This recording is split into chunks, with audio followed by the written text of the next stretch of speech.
One of my favorite ways to go fishing for bass, and like many anglers, is to throw topwater baits. But the difficulty with topwater baits is sometimes bass just won't get that bait in its mouth, or for whatever reason, you just don't get a solid hookup on it.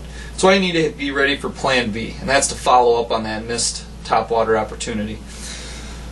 One of the baits that many anglers like to throw is a Topwater Frog.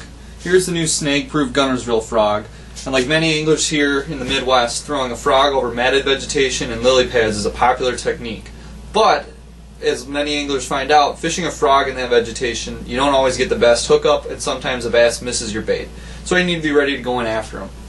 What I like to do is, as soon as I have that hit on a topwater frog, I like to drop my Minn Kota talon so my boat is in that same position where that strike occurred, so I'm ready to cast back in at that fish.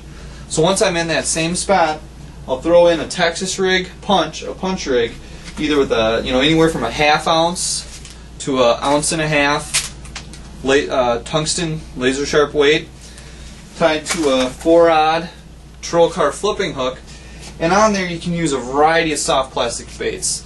Here's a 4-inch beaver bait. You can use a 3-inch craw. My general rule of thumb is I like to use a plastic bait that has a low profile, so not something that has a lot of crazy appendages, because what will happen, and the more crazy appendages that you have, that's more likely it'll get caught on that vegetation that's going down into that hole where that strike occurred. Another area where anglers need to follow up on a missed strike is when you're throwing a topwater popper or walk the dog bait or a buzz bait. Both of these are great baits to catch fish when they're schooling on food, but a lot of times, sometimes that fish just won't hit it. If that happens and a fish misses my bait, I like to throw back in there with a 5-inch Wacky Rig Senko.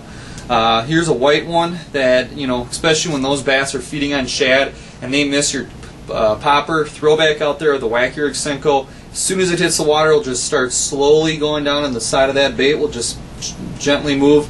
That bass is going to hit it right away.